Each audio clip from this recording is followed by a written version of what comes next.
আসছে 12ই ফেব্রুয়ারি বাংলাদেশের জাতীয় সংসদ নির্বাচন, সাথে আছে গণভোট। তো প্রিয় দর্শক, আসুন এই যে গণভোট সম্পর্কে সাধারণ মানুষের চিন্তা চেতনা কি সঙ্গে থাকুন। তো আমরা এখন আছি উত্তরা হাউস বিল্ডিং। তো আসুন আমরা জেনে নিই যে আসলে এই যে গণভোট সম্পর্কে সাধারণ মানুষ তাদের আসলে কি ধারণা। তো প্রিয় দর্শক, সঙ্গে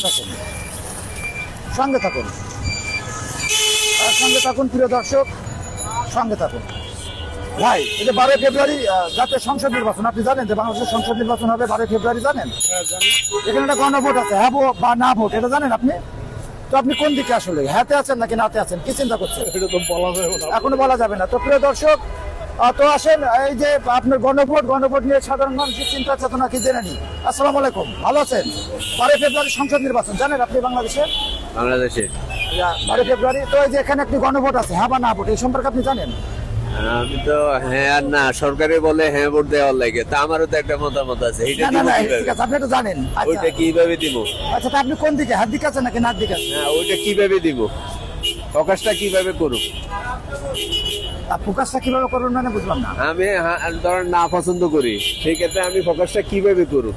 মানে বিষয়টা হচ্ছে যে এখানে আপনি যদি হ্যাঁ ভোট দেন তাহলে কিছু সংস্কার আছে, আর যদি না ভোট দেন তাহলে আগের মতনই, কোনো সংস্কার নেই। হ্যাঁ। আগে যেমন ছিল তেমনই। আর যদি আপনি হ্যাঁ ভোট দেন তাহলে 12টা সংস্কার আছে, যেরকম কেউ 10 বছরের বেশি প্রধানমন্ত্রী থাকতে পারবে না, বিচারক নিয়োগ টিয়োগে কোনো স্বচ্ছতা থাকবে।